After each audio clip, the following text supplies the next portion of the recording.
I'll be honest with you, I'm a bit discombobulated. I don't mind telling you. I am a bit discombobulated, and I tell you for why. Hello, everybody. I'm Russ Kane. Welcome, the big show. Welcome to the Midday Show. How are you? How was your weekend? What's going on? What's happening? I want to hear. Right. So, hang on. I'm trying to sort myself out here. So I tell you what, I got very involved. I had a funeral meeting this morning, and I got very involved in doing all the draft order of the service and order all of that sort of stuff. And I was getting involved with it and writing away and finding the music and finding the right tunes, giving them options and everything. I got so involved in it. I suddenly looked at my watch. I thought, oh my God, it's like 1 minute to 12. The planning that goes into the midday show. Enormous. Anyway, as always, gang, it's your show. No Neil Long today. I had to fire him. He just annoyed me. I can't bear it. That's not true. Longie's, I don't know what the hell he's doing, to be perfectly honest with you, but he said he couldn't do it. So there you go. It is what it is. What do we got? Oh, right. Okay, that's comments. Looking forward to your comments. I'm going mental here. I'm looking forward to everything like that. Looking forward to all your stuff. So, let's kick off. First of all, how was your weekend? Was it nice? Let me know. Tell me. It's your show.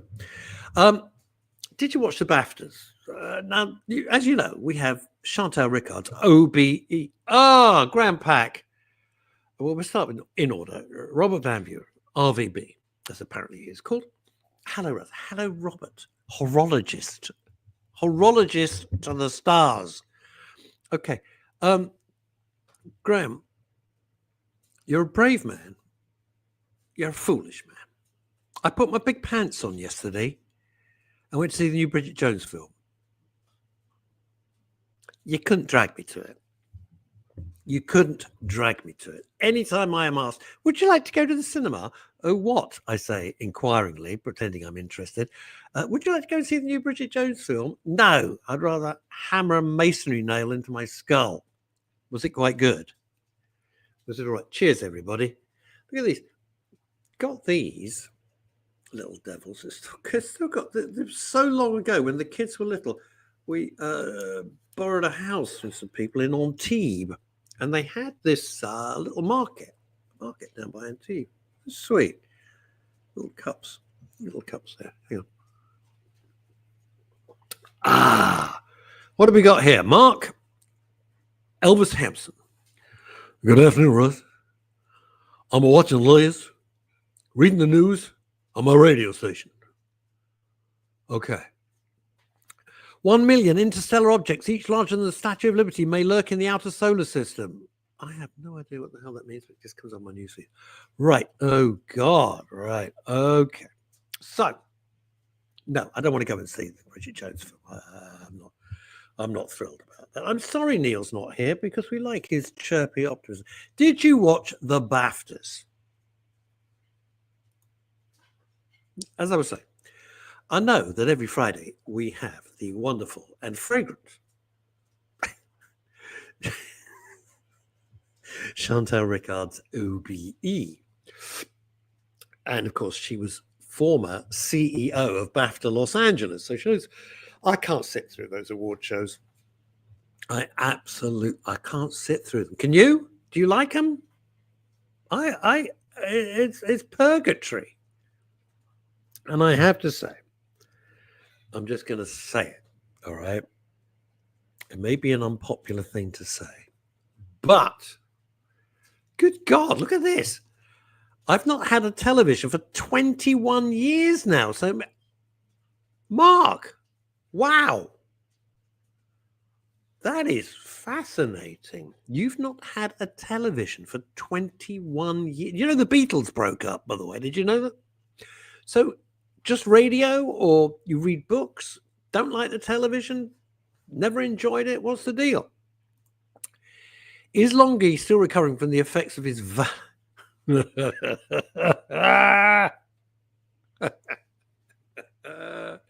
Here's Neil Long, still recovering from the effects of his Valentine's weekend with his young lady. Do you know what? It could be onto something there. I've never met this woman. I don't know anything about her, but you're probably quite right. Dirty bastard. Anyway, what else we got? Mark Alfred, just radio for me, as you know. Really, have you never, Mark? I'm really intrigued. Have you never missed television? It's no interest to you. You find the radio as equally. I was going to use the word rewarding. I don't find television rewarding at all. I just find it kind of a distraction, passes time. Some of it's quite good. Some of it's absolutely bloody atrocious. I'm watching my dog walk round and round and round in circles. It's doing my head in. Tell me about why you don't miss TV. I'm really interested.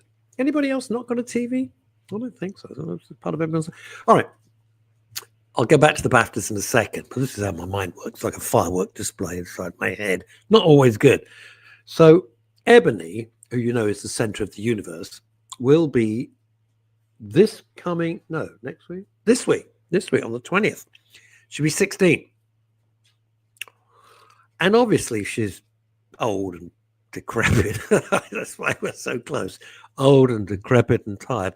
And she's got this new thing, and it started about a week or so ago, and she just walks round in circles. So I know she's got what they call doggy dementia, which is horrible.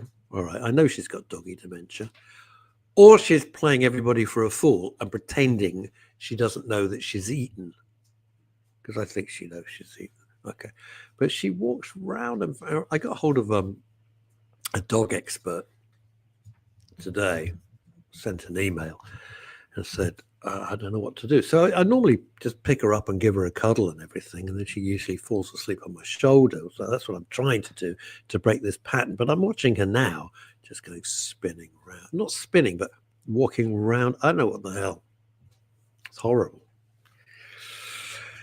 It's horrible. And my daughter has a dog exactly the same age. They're both really getting on. And she and I have, differing views. She's more like, well, I think dogs live too long now. And my view, it's just my view. I don't know what your view is, but my view is if your pet, because a lot of you have cats as well, but if your pet has a good life and is still enjoying life, then that's fine. But I know this, if the moment I know that Ebony is I'm not getting upset just talking about it, but I know if Ebony ever gets distressed, and really bad, I won't let her suffer for a minute. Right, let's go back to Mark Elvis Hanson. No, even back in the 1970s, I strayed away from it, doing the fun thing like girls and pubs. The radio has been a constant since the age of 6 and started back in 1964. So I'm fascinated. I don't think I could live without TV. I mean, I watch it every night, and I watch tons of YouTube and find amazing. I got stuck last night. I'll get back to the BAFTAs, I promise. I got stuck in a rabbit hole last night, right? And there was a YouTube thing, and it was all the hits. You know what I mean? On The Sopranos. Oh God. I just sat there. I'd forgotten how brutal, absolutely brutal, how brutal The Sopranos was. Oh, what? What a show. What a show. Oh, God. What's going on? Doggy nightmare time. So, all right. Back to the Oscars. Not the Oscars, the BAFTAs. David Tennant. Let's just get it out there. Let's just discuss it, shall we? Let's be grown up about it. A terrific actor. David Tennant is a fantastic actor. You will never hear me say anything other than he is a brilliant actor. Could we once just listen to Ricky Gervais? Keep your stinking politics out of award shows. I don't want to hear your bloody politics. I don't care about your politics. I don't care about it. Stop it. Greetings, one and all, from Dave A. Sleet. You in London still, or you up in Scotland again with your mother, up in Fife? See, you don't get that on Radio 4. They don't get a listener, and whatever they are, they go, are you still with your mother up in Fife in Scotland? Yeah. Sue Sleet, formerly of Bromley, and then Five Ways Corner. There we are. Okay, it's interesting. Could you live without TV? Well, I could live without watching David Tennant's opening. I'm sorry. I can't watch award shows, although I'm pleased. Two of the favorite films. Oh, yeah, this is it. This is it. David Tennant, says Grandpa, the man who said not that long ago that he wished Kemi Badenoch didn't exist. Do you know what always really... Oh, good, you're back in London. Let's try and hook up at some point. Let's try. I know it's a bit awkward at the moment. Here's the thing. Whenever you see on someone's bio, be kind. I'm kind. I care. No, you're usually an absolute dick of the first order, of which I would put David Tennant. I love him as an actor. That series he did, the lockdown series with Martin Sheen, I thought was fantastic. I loved it. You will never hear me criticize him for his abilities. I don't care about your political views. To come on to an award show and say Trump's the enemy, you don't know. You don't know. I think the enemy, people like David Tennant, not as an actor, he's brilliant in everything he does. That's why this country is in such a stinking, god-awful mess. It's a joke.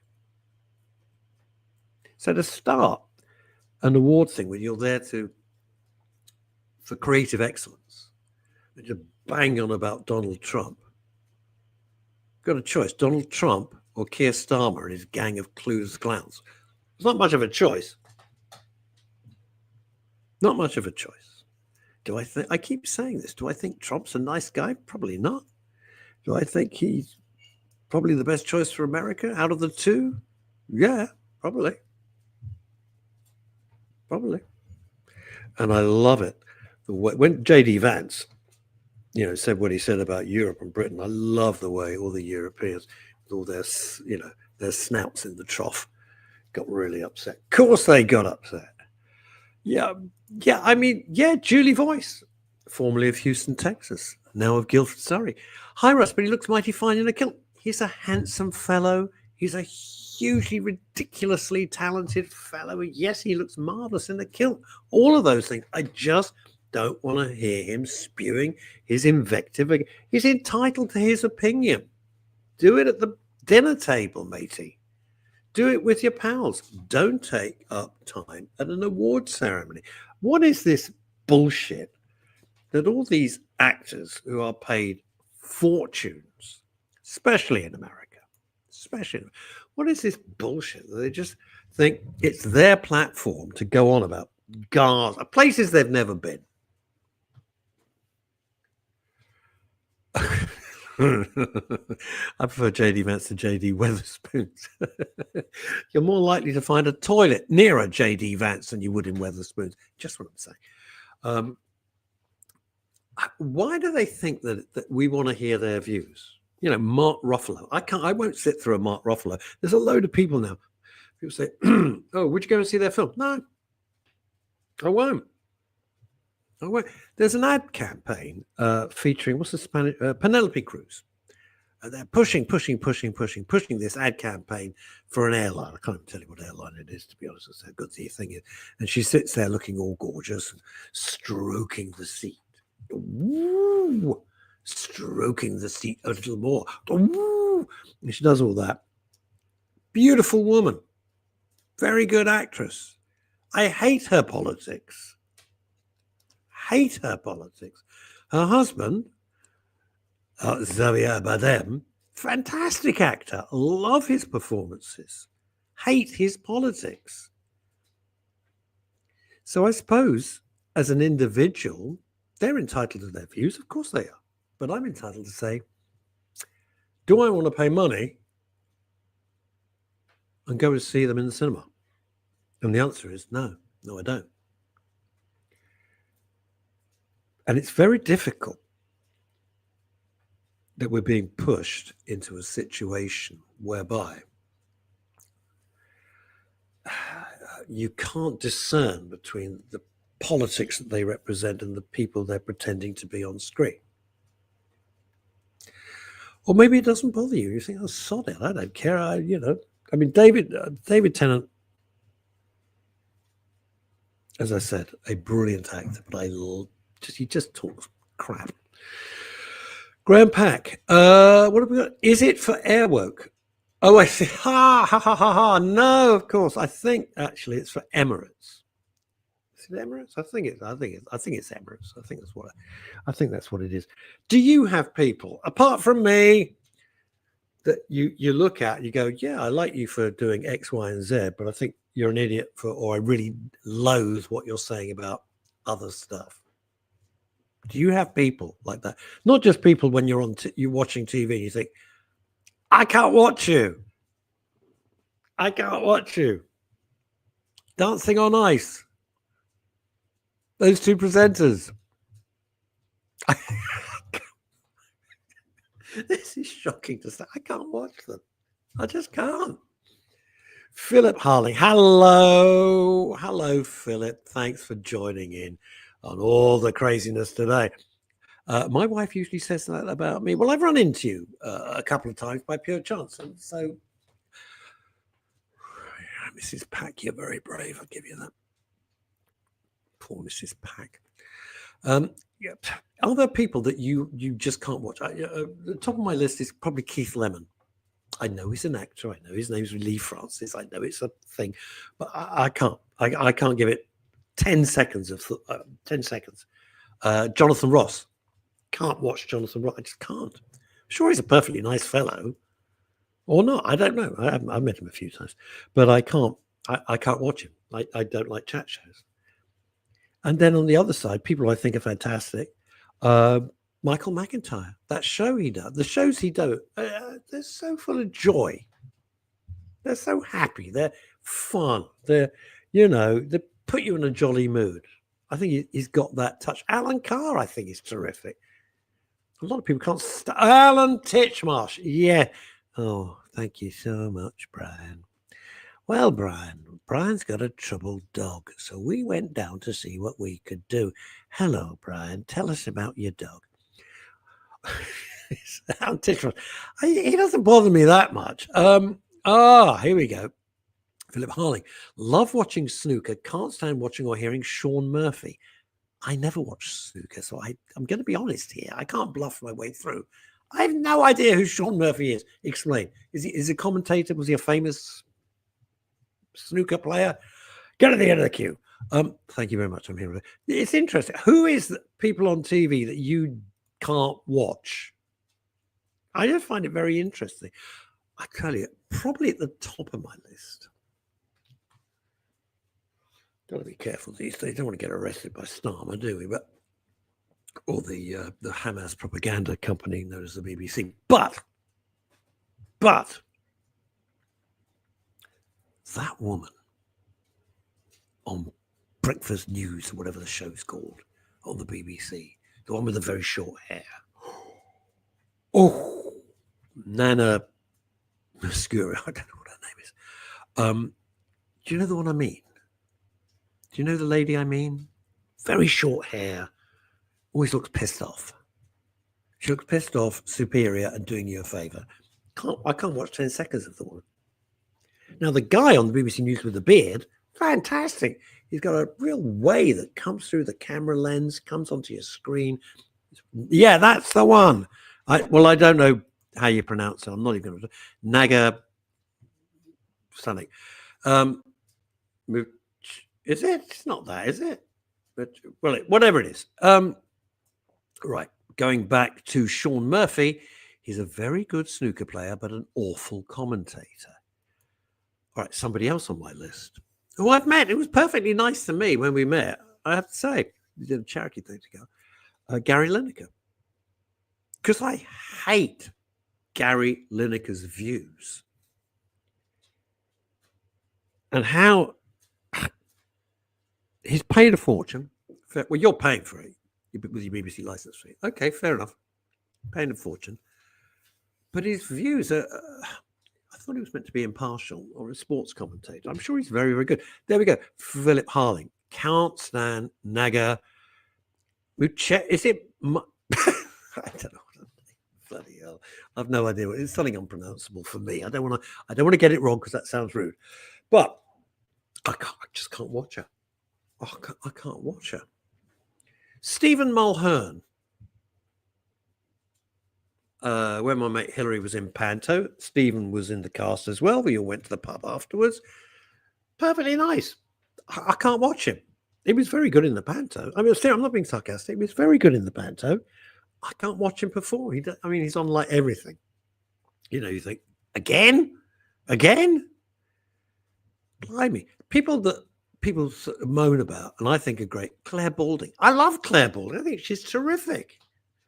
No, I'm not interested in sport, but, when she does crafts or when she's, presenting stuff, I think she's got a way with her, a style with her. And people go on and, Claire Balding. I think she's lovely. I've never met her. I think she's smashing.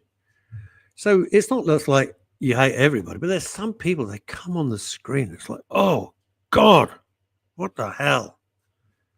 What the hell? What's the other one? What's the singer? I can't remember. She's one of the judges. Help me out, gang. She's one of the judges on Britain's Got Talent, or Britain hasn't got that much talent, or Britain thinks it's got a little bit of talent, but it's going pretty thin. What's her name? Singer. Very slim. Can't remember her bloody name now. I do remember. When I was with the Variety Club, Variety, the children's charity. Thank you, Graham. Alicia Dixon. Oh, God. No, thank you. No, thank you. Alicia Dixon, who was going on about Black Lives Matter, the BLM movement, right? Marxist con artists, basically, which they are, and said, if you don't like it, you can kiss her words, not mine, you can kiss my black ass. I'm going to pass on that, if that's all right with you, Miss Dixon. Okay. It's just, but other people think she's great. We did. I feel that way. Oh, stop it, Graham. That's horrible. Neil's lovely. Neil is a lovely, lovely person. He's charming, and he's what you see is what you get. Neil's just like totally there. He's completely honest. There's no side with it. No, you see that's what you get. It's the same way I loved working with Tarrant for all those. Oh, there she is. It's going to turn up. Now, somebody else I can't stand. Thank God I know she's busy reading news. That Liz Saul. She goes, Russell. I can't believe that came out. How are you, Lizzo? I'm good, thank you. Although I don't really resemble Lizzo at all. Thank God. Jesus Christ. Holy God. God. And because it's very cold, I've got a lot more clothes on than her as well. I am absolutely freezing today. Can you see what happens to my hands? Look at that. They're red on the tips.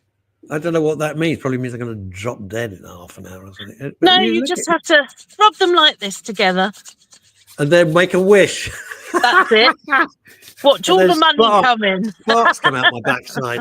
Oh, there she is. Ladies and gentlemen, the life and soul of the party. Oh, very good. Thank you, Philip. Come on, that is better call Liz Saul. Is there anybody? I know you're BBC, so you have to be a bit careful. Yes. Oh, what is this? Hang on. Here she is. Hiya, Liz. Good banter. Listening to you this morning on News Duty and Mr. Collins. Who's Mr. Collins? That's Andy Collins. He's the BBC Three Counties breakfast show presenter. Who would have thought he'd have been such a prude about toothbrushing habits, which was one of the main stories on the breakfast show this morning. He said he said I was going too far and giving out too much information when I went into great detail about the way in which you should brush your teeth effectively. Hang on, are you saying you're supposed to brush your teeth? Yes, twice a day. Regardless of whether they're in or out of the jar as well. When did that become a thing? When? Oh dear. Brushing teeth. There's reasoning behind this. It's because there's been some new data today. Here we go. And in Luton, which is one of the areas that the Three Counties covers, BBC Three Counties covers, Luton, more than a third of 5-year-olds do not have good teeth. That's pathetic. And have tooth Sorry, decay. that is pathetic. Well, they're 5, for Christ's sake. Yeah, come on. And are suffering with tooth decay, and you sort of think, well, yes, this is Andy Collins. To be fair, his children are now grown up, but he was saying, hang on, how does that happen? You know, and we had lots of interesting guests parenting. On. Let's be honest, it's crap parenting. Sorry, everyone dances around. What do you think? The 5-year-old can make its own mind up? No, you're a rubbish parent. You help the children brush their teeth. Of course you. Oh dear. Stupid. Yes. Well, this is the point that Andy Collins was making. He said, you know, because we had different guests on. It was really interesting. I've spent half the morning listening to all the guests and clipping them for news bulletins as one of the jobs you do as a broadcaster. And he said, explain that for everybody else, what you've just said in English. What clipping? So if we have a live guest, clipping. I didn't hear you say the word. Explain it for everybody, though. Clipping news bulletin material. So when you listen to a news bulletin, it's 3 or 4 minutes long. You'll have had guests elsewhere in the program. So even if you're listening to Radio 4 and you've got the Today program on, or you know, The World at 1, they'll have long interviews on the programme, 3 or 4 minutes with various guests. So in this instance, it was somebody from the Wellbeing section of Luton Borough Council. We heard from a school teacher in Luton, and we also heard from somebody else, the National Dental Council, I think it was, you know, sort of thing.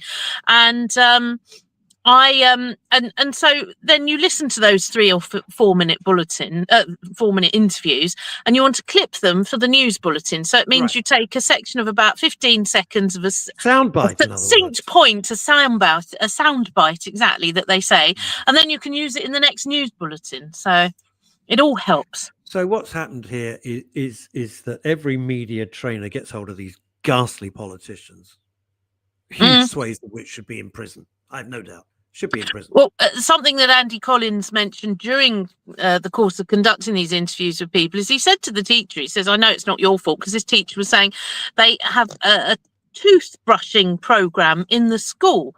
And he said, well, that's all very commendable, but surely as a teacher, you're supposed to be teaching children about maths and English and writing and reading and things like that. You know, surely it is down to the parents. He was saying that, as I say, as a parent himself, it was something that he taught at home. A couple of the guests mentioned, oh, it's because of COVID. And he said, well, if anything, you've got more time. You had more time on your hands to make sure your children were brushing their teeth properly. Cut to the chase, because you've just put your hand in a hornet's nest, all right? There is a bullshit thing going on in this country that children should be brought up by their teachers. It's not their job.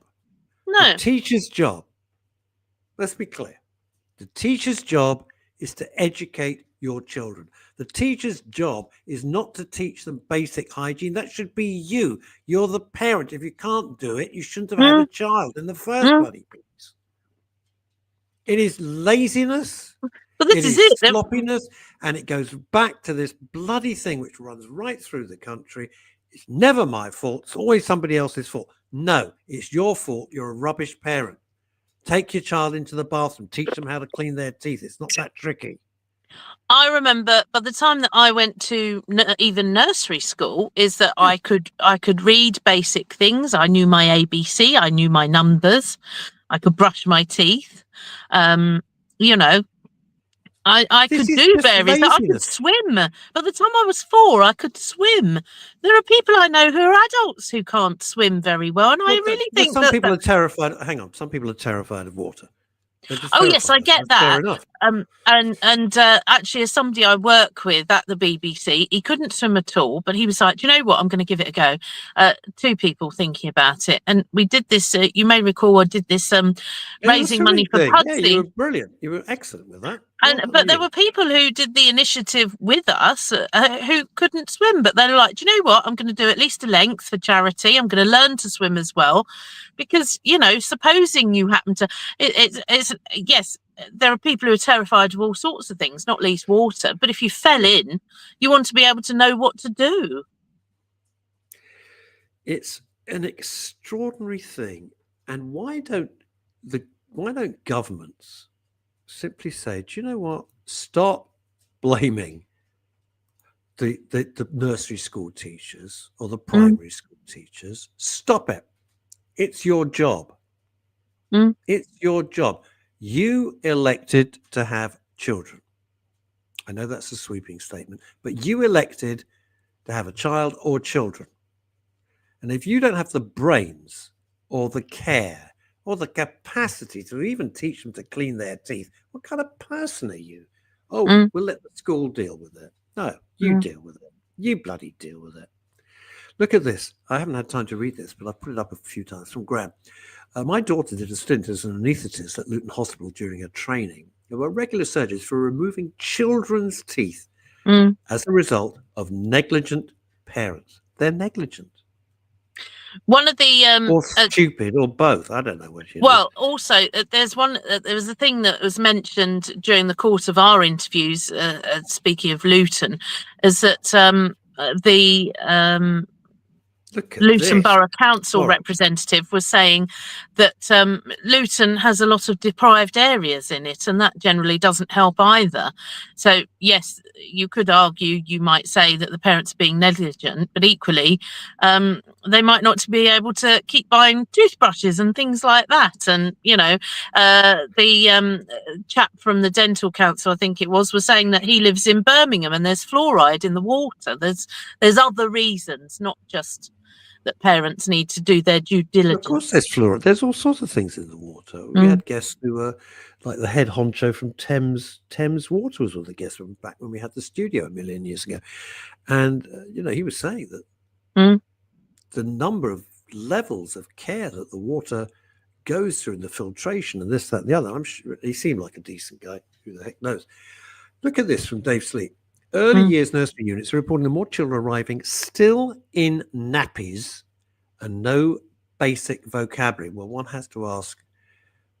There's a hornet's nest here, and I'm trying to avoid it because you're talking about up north. I mean, it does. And you're talking about Luton. I'm trying to be careful. I don't think Dave is just talking about Luton.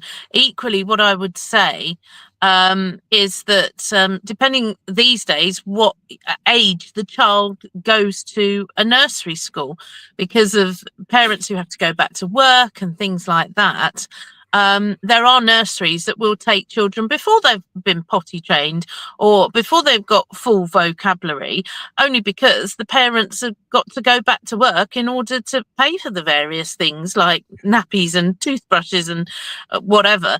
But it's individual cases, isn't it? Nurseries, if you're accepting children from 2 years old, not all of them are going to be potty trained. No, I know, but not 5 years old, for Christ's sake. How much is a child's toothbrush? Was it £3? Yeah, it depends. If you could only afford a cheap one, you could probably get a supermarket own brand, 3 for a couple of quid or something. There you go. They're just as decent. There you go. It's not about money. And no, it's not about money. This is it. Some things, hygiene is priceless. Personal hygiene. Yeah. It's about bothering. It's about having enough responsibility as a parent to do basic things. Hygiene is a basic thing. And yes. Who pays? I'm sorry, this sounds like a rant. It wasn't meant to be. I didn't know we were going down this particular rabbit hole. You can blame Mark Hampson. But who pays for this neglect? You do, I do, Mm. everybody watching the show does, because it's all picked up by the NHS. Mm. Right. Has anyone noticed there are 5-year-olds with dummies? Jesus, you got to wean them off that. Philip Yes. Harling. I get really peed off seeing parents spending time on mobile. Oh, well. How many times do you sit somewhere having a cup of coffee, or an egg on toast, snack or something, sandwich, and you look across, and if the adults do it, it's like, well, why the hell did you bother to come out? You're not talking to each other. You can look at your phone at home and save yourself money. But then you see the family, and they're all on a tablet or a phone, and you think, man, we've never had more communication, but we've never had less communication. Got more ways to communicate, and we communicate less and less and less. Yeah. You see, Graham's making a very sound point. Would you care to read that, Liz? Can you read it on your? Certainly, they were giving their children fruit drinks in babies' bottles with teat, says Graham Pack, which left the juice on their teeth and rotted them. You in this country, you used to have, before you had a dog, you used to have a dog license. Oh, yeah, I've heard of those. It was long. It was. I can't remember when dog licenses finished. I'm not going to start looking it up. But you used to have a dog license before you could have a dog. But you can have a child. Yes. Even if you're the most incompetent nincompoop on the planet. Mark Albert shows us listeners do take notice. I've lost that. Now, Azadon Brown coming in live from the United States. Hi, Azadon Brown. And don't worry about being tardy, Asa. We are delighted to see you. Yeah, we absolutely. So this is to Philip Harling. Philip, we have a family rule. No phones or devices at the dinner table. Absolutely. Whether at home or at a restaurant. Absolutely. See, my dad used to do that and say that. Apart from then, my stepmom started to have her phone at the dinner table, so it's kind of gone out the window. Oh, hello. Some stuff coming. Graham, have it near the table. Graham, you're so brave when Mrs. Pack's not around. You're not so brave then. When Mrs. Pack's around. Hello, dear. Actually, hello. That leads us quite nicely onto something that Mark was alluding to. If we make it a little bit lighter on the show, getting away from children and teeth. Mark mentioned that, you see, he's been listening very attentively to me and JVS and Andy this morning. My proposal story. So obviously with Valentine's Day last Friday, one of the talkies on the mid-morning programme has been about did you have an ordinary proposal? And I said mine was so ordinary, it was by text and it was rubbish. And of course I turned him down. And Neil's never been the same since.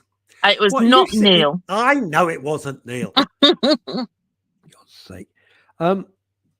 What? You got a text asking to marry? Yes. This is about. What did it say? It said, "Hi Liz, will you marry me?" And it was an ex-boyfriend who said it wasn't just random out of the blue. Oh, and the thing is, anyone who knows me at all knows that I'm not interested in marriage anyway. There's far greater commitments you have to make, and among other things, Netflix or Amazon. Well, anyway, but this was from an ex-boyfriend who said, "Hi Liz, will you marry me?" And I thought he was drunk, so I wrote back and said as much. And he says, no, I'm not drunk. And then he said, really just to put the icing on the cake of this thing, he said, oh, well, you see, the thing is I'm not drunk. I was sitting here. I was thinking about you. You're the best girlfriend I ever had. And we're getting on a bit. So how about it? And, yeah. Wow. And I was 25 at the time. I was 25 at the time. And oh no! Now you've upset Dave Sleet. Liz, I don't know why. Never to discuss this. Lol. Yes. Thankfully, that was not the name of the ex-boyfriend. But yes, so I was like, no, thank you. I wouldn't mind, but he was 7 years older than me, so I'm not getting on a bit. Off. Some people absolutely tone deaf, aren't they? They're tone deaf. Yes. Well, you dodged that bullet. Thank goodness. Oh, for yes. I've dodged a few since then. I'm quite blunt with people, actually. that. Yeah, no, really? No one noticed that about you. Do you know what? At least you know where you're at. Life's too short for pussyfooting around. Oh, yeah, yeah. Now, Graham Pack, always a man thinking ahead. I like a man, some people who plan. Can I have Liz's mobile number to propose just in case Mrs. Pack comes to her senses with me? Yeah. So the text would be, Hi, Liz, it's Graham. Just been dumped by my wife. We're getting on a bit, and you could babysit my grandchildren. Now let's get married. That would be gross. It just shows Graham wasn't listening for the first bit of the story where I said, I don't do marriage. But it's Graham. You might make an exception. No. But you might get married one day. No, never say never, but no.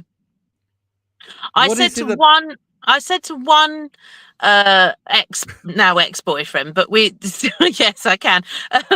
I said to one ex-boyfriend that, do you know what? If it was so important to them, I would, but it's not something I've ever envisaged or wanted for myself. And with that particular ex-boyfriend, we got so far in the discussions, and then there were 2 deal breakers, so it didn't happen. And now everybody watching around the world going, bugger, what were the deal breakers? But you're not going to tell us. No, I'm not, because I'm still friends with that person, and they are a really lovely friend. It's not really tax efficient. It's not really tax efficient anymore. Graham Pack knows these things. Trust me, I wouldn't get into a debate about tax efficiency with Graham Pack. I think he is the expert on that thing. God damn. I want to go back to the licenses, because I think you thought I was making it up. Oh, okay. Dog licenses, cycling proficiency certificates only work with those that respected the system. Quite right. Well, it's like most things. Yeah. Well, I mean, we had a news story last week about people who were caught at 3 times the allowed legal motorway speed limit in the UK. Three times? 3 times more than the legal motorway limit. What, they're doing 210 miles an hour? Yeah. In what? Ford Anglia? God knows what they were. 210 miles an hour? Yeah. In what? There was one chap caught doing it was on an A road, so it was 60. So I think it was about 180 actually, rather than 210. 180. But equally, there was somebody who was caught doing 100 and something in a 30. And some of these people, they didn't have licenses in the first place. Their licenses had already been revoked, and yet they were still driving. So it doesn't matter what it is. There will always be people who don't respect the system and don't have insurance and everything. I tell you, I drive less and less because I just can't stand driving in London, which is what they wanted, of course. Yes. And I refuse to give Khan my 15 quid for the pleasure of driving in my own city. I refuse. So I go everywhere by bus and tube. If it's in town, if I've got to go, obviously, to funerals and everything, I drive everywhere. Or if it's a family visit, I have to drive there, etc. That's a different thing. I'm not worried about other car drivers. I'm very wary, as I taught my kids, drive as if everybody else on the road is a raving lunatic. And my parents say that. And I said to them, and they remembered it. And my son also, one of the kids is also a very keen motorcyclist as well, with a huge motorbike and everything. Unrestricted license, as they call it, so he can buy any bike in the world. He's that good. But I said, just imagine that everyone else is going to do the most impossibly stupid thing that one could dream up, and then you'll be safe as you can. So it's not the cars that worry me. It is those bastards on their mopeds, all of which have learner plates, so they've got no training. I don't know. Half of them have probably never even done the most cursory training at all. And you can see that. And I tell you how you know that, because they drive with their feet down. Yeah. Now, the first thing when you're learning to ride a moped, a scooter, or a motorbike, your feet come off the ground straight on the pegs. You do not Yeah. leave them dangling, because if you hit a bump or you hit a rut or something like that, you will break your foot. And not just that, you might end up with an accidental amputation. What, completely so. So you immediately raise your feet, and you see all of these food. I'm not going to name the brands. Sodom. You see all of these food in London. It's an absolute plague of these bastards riding along, just weaving in and out, feet down, no road sense whatsoever, going the wrong side of bollards. That's another winner. Driving right up your backside. And I'm thinking to myself, if you come any closer, I'm going to have to open my boot and let you in, right? And then the wrong side of the bollards and all of this shit. And they've just done a big sweep, and they've just mopped up, I think, 100 of these riders who are illegal. They've come here illegally. Oh, yeah. They're working illegally. They're staying illegally, which begs the question. And you know they're passing the same license around. So that 100 will probably affect several hundred people who are not meant to be here at all. What checks and balances are there on Uber? I'm just saying. What checks and balances? But certainly the food delivery, you know, these pizzas, all this fast food crap. What checks and balances? There's obviously none. Well, I was going to say, when I was still studying and things, one of my student jobs was as a delivery driver for various pizza companies, well-known pizza companies. I had to do CBT, which is compulsory basic training, before I could then ride the company motorbikes, which were mostly 90cc. So they weren't mopeds or the restricted ones. They were, 90, you could go about 50 miles an hour. Yeah. I have a motorbike license. I have motorbike entitlement. So, I actually got myself a lovely little motorbike. It's a Honda CBR 125, a Honda. And it was great. When I worked in central London, it was brilliant because it saved a whole lot of money. I didn't have to pay congestion charge and stuff. I'd zip into town, and it was really good. And you passed your test. You were off learner plates? Yeah, I was off learner plates. Oh, well. So I'd probably have to retake it now. I probably would for my own safety because I haven't ridden for about 10 years, but Everyone's a critic. What have we got here? Worse, says Brian, is the traffic wardens on the scooters, learners, giving tickets to people who have passed the test. Yeah, I know. I know. And I have to agree with Graham. When walking around central London, which I'm always doing, there's more danger from cyclists. 100%. Come on to that story. Electric bikes and morons on those electric. Thursday, I went into town. Yep. Right. Thursday, I went into town. I'm crossing. Where the hell was I crossing? Was it Piccadilly Circus? It was like, I think it was Piccadilly Circus. Lights for pedestrians are green. Lights for everybody else are red. I'm not stupid. I never, I'm really careful because I don't trust. You double check. Yep. I actually triple check. And a guy on a cycle comes up, and because a lot of people are crossing the road, such as me, there's, a phalanx of people. It's Piccadilly bloody Circus. It's like as busy as Piccadilly Circus. Oh, yeah. And he's like, and he starts shouting. He's shouting at everybody as we're crossing the road. I'm like, shut up. The light's red. Shut up. We're pedestrians. We're crossing the road. We're entitled to. You're on a red light. Don't start shouting at us, matey. Regardless of the lights, the rest of the crap. And regardless of the lights, the one sort of object, if you like, on the road that has priority over even cyclists is a pedestrian. Whether it's like that, and this was sort of set in law, the highway code a few years ago, that the smallest objects on the road, so pedestrians, have the highest priority. So even if a pedestrian has wandered out into the road, if you've seen them, you need to slow down and give them priority, even if they're not on a crossing. Next up, it's cyclists, then it's, motorbike riders, and it's cars, then it's lorries and buses and blah, blah, blah. It goes up and up and up, you see. I was crossing the road in Soho, one-way street. It was That's one-way also street. could be the beginning of a bad joke. No, it's not a joke.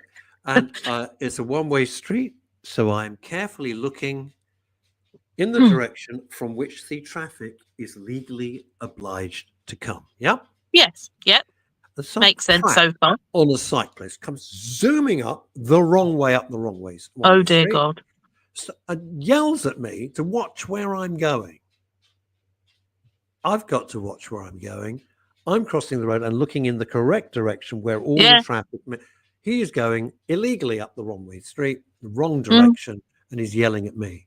He missed me by like, and it really would have done nutcases. Yeah, no, they're just entitled bastards as well. They're not nutcases at all. They're entitled, arrogant prats. I used to cycle around. Oh my God. That's scary enough in a car. Oh, and I learned to drive in London. Yeah. I was always okay until when I was learning to drive.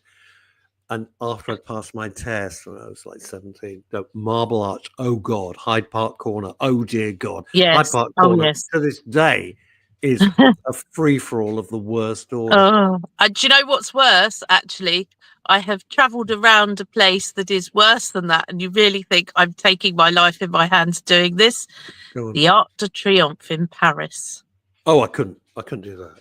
I have done that. Oh my word! Because you're not only it's the size of Hyde Park Corner, but you're going round the thing the wrong fucking way. Well, we are an hour as far as we're concerned. The Arc de Triomphe, yeah. Oh yeah, I've had an electric bike overtake me in a 60 limit. Yeah, and as I said, I don't really worry about the cars too much. I mean, I'm very, very aware. I keep my distance. I drive slow these. Well, not slow. I drive the limit sort of thing. Although 20 is ludicrous. But do you know it's worse on emissions if you're a diesel and forced to do 20, even a clean diesel, because a diesel's not meant to go 20. That's the point. It's a nonsense. So when I'm running the world, the first thing that gets taken out are speed bumps because they're madness. You cannot sell a new bike without a bell, but once bought, the owner can remove it. Oh, really? So you get a Halfords or or Decathlon or whatever. You can't buy a new bike without a bell. I like this idea. Would you like from to read Dave it? Sleet? Yeah, sure. Dave Sleet says e-bikes need to have e-trackers that are registered. So when they abuse the road, they're caught automatically. Which again brings us back to the point that I love that idea. I think that's a great idea. Yeah. But if you've got someone who's stolen an e-bike or who's not registered or who just, half inches one, how are you supposed to catch them? You see, in this fanatical net zero bollocks, which is utter madness, absolute madness. Miliband, Jesus Christ. Anyway, so with all of this, logic goes out the window. It's a fanaticism. It's like the Salem witch trials. I just find it incredible. Mark says, I've also had an electric bike overtake me in a 30 mile an hour doing about 50. Oh, yeah. To answer your point, if the bike is stolen, the tracker finds it. And I agree with Brian. They need to have road tax and they need to be insurance. And they need insurance. Yes. Because the damage they can do, these are not light vehicles. If you've got some bloke on his extra light bike and he's got all the lycra gear on, he looks like Kermit the Frog or whatever. A mammal. A what? A mammal. It's an acronym. Middle-aged man in lycra, a mammal. Oh God, that was who was shouting at Piccadilly Circus. Anyway, I was going to slap him. Anyway, so if you've got that, it's going to hurt you if it hits you. But the bike's pretty light. These electric bikes are really, really heavy. They would do serious damage. So if they hit you, you've got a major problem. But if they hit your vehicle, they're not just going to bounce off. But they don't have insurance. They just ride away. How are you going to identify them? This has always been the thing. It's always been the thing. But it's like, oh no, they're cyclists. They are gods. God is the cyclists. We treat them like God, and every person behind the wheel of a vehicle is Satan. I mean, it's just madness. It's absolute madness. They will have to change. They're going to have to change the laws on this. They're going to have to. And it's very much, I mean, it's some argument for when they work of CCTV cameras, because I was involved in a collision. I was delivering pizza. This is back in those days of being a student. And I pulled out perfectly legally onto a roundabout. I was on the roundabout, and a car who was not giving way to the right, as you're meant to do on a roundabout, unless otherwise stated, he just pulled straight in front of me. I had no time to stop. Because I was on a roundabout, I was only doing about 10 to 15 miles an hour. But even so, collided with the car. The motorist looked absolutely shocked because he hadn't been looking at all. And I went over the handlebars and onto his bonnet and onto the floor. And thankfully, I had my full, padded bike gear on. Ooh. And because I'm not a thin person, I bounced off the bonnet, and I thought, and I tried to get up and fell right back down again because I was completely concussed and dazed and everything. Jesus. But yeah, and this is it. And actually, the guy was prosecuted for careless driving. I remember getting an email from the Metropolitan, it was a letter then from the Metropolitan Police saying so and so was dealt with at such and such magistrates' court. I think Ebony agrees with me. It's not Ebony for once. Is it not? Ebony's never barked in her life. Oh. Stop. Right. Now, this is interesting. I'm going to change the subject. I wish I was a spaceman, the fastest guy alive. I'd fly across the universe in Fireball XL5. I can't remember. I don't know what this is. You'll have to explain to me. After Supercar, the great Sylvia and Jerry Anderson, who created Four Feather Falls and all sorts of stuff. And Thunderbirds, which is their most famous film. Thunderbirds I've heard of. That's good. Right, so before Thunderbirds, the first of these, Four Feather Falls, when I was at primary school, was fantastic, right? Nicholas Parsons as Tex Tucker. He had magic guns that if he put his hands up, the guns swiveled. It was just fantastic. If you're into that sort of thing. Well, I was. Anyway. That's fine. Boys and their toys. That's good. Carry on. The first of the kind of things was Supercar. Supercar under the air. Flown by Mike Mercury, obviously. And you'll be pleased to know, and hardly surprised, that I sent away as a little boy for my Supercar pilot's license. And I only lost the damn thing quite recently in one of my meetings. Well, do you know what? You can go and get another one from Legoland. I was licensed to fly Supercar if Mike Mercury couldn't do it. Anyway, so that was that. So Supercar then became Fireball XL5, which was a rocket ship that took off on a ramp, flown by, come on, Steve, help me out. Who flew Fireball XL5? And it was great. Mark will know. They had these little bikes that flew. Steve, was it Steve Zodiac? Philip Harley. Steve Zodiac. Thank you, Philip. Steve Zodiac. So they flew in Fireball XL5. And Fireball XL5 then, look at you, Philip. Now I'm jealous. He's still got his Supercar pilot's badge. Wow. Philip, I'm going to give you a test live on the Midday show with Russ and Liz. I hope it's a better test than Neil had last week. What was the secret code if you had a Supercar pilot's badge or license? What was the code? I can't remember what I had for breakfast. I can remember when I was like 6 or something, what the bloody code was. Oh, dear. Another 10 years, they'd be dropping out of the sky on their stand-on drones. Yes, that's only a matter of time. You can already do that. Hoverboards exist. I know. I've seen Back to the Future. Yeah, precisely so. The code No, I'm going to leave you hanging, Philip. You can remind me on a later show because I'm not going to tell you what the code is. Oh, Because how do I know you? he can't remember. Oh, Philip. He missed out on the pilot's license. It was like pink in a plastic thing, and it said I was licensed to fly. It was the most. When you're a little kid, and you get an envelope addressed to you. Now, I rip everything up, put it in the bin, hope for the best. Mm. But when you're a little kid, and you get an envelope addressed to you, and Oh, it's yeah. a supercar pilot's license. It's like the greatest thing ever. I don't think my dad was impressed, but I was really impressed. What's this? You can buy the drones. That they cost can you? thousands. Wow. Yeah. I really enjoyed getting letters in the post until I had to start sending off for job applications when I finished university, and then I got quite a few. Oh, thanks, but we haven't got any vacancies at the moment. Or go to X media company's hiring page, and there'd be nothing there. But actually, clearly, I was successful given what I do now and being here at this moment in time. But my first job in the end, while I was finishing up at university, was actually at ITN. In the days when everyone had a news channel. Yeah. So I was a news desk assistant on the news channel. I was a news desk assistant for ITN.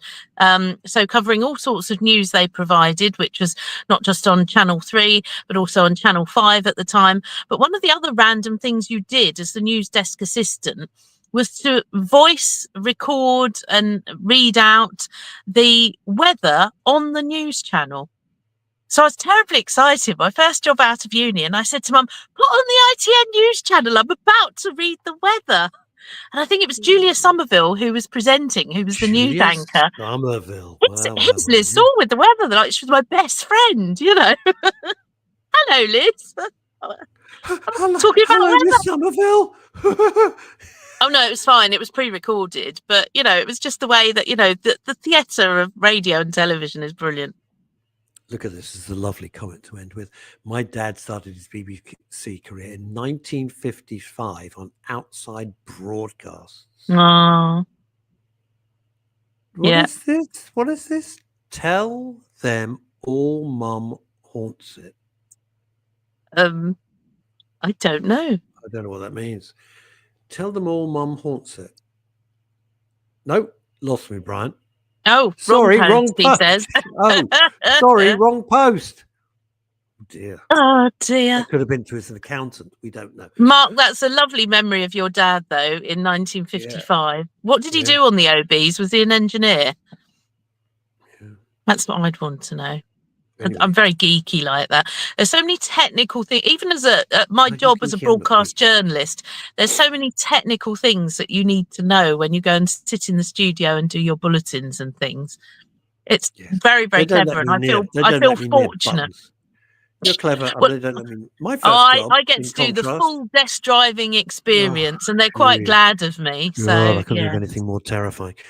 My first job, just to end the show, I was a petrol pump attendant. There you go. Brilliant. He was. Here you go. His father was a rigger driver for 22 years. Then went to Thames TV. Brilliant. And on that note, we must leave it. Liz, Better Call Saul, thank you so much for joining us. I really appreciate it. No problem Apparently, at all. according to latest reports, Neil Long will be back on Wednesday, and he has a guest. I don't know who that is, but it's bound to be good. And I'll be back with a full gang, including Jonathan First Night Make Mine a Gin and Tonic Baz on Friday. Until then, try and stay out of trouble, everybody. Thanks, Liz. Take care, everyone. Really love it when you're on the show. Bye, everyone. Thank you, Russ.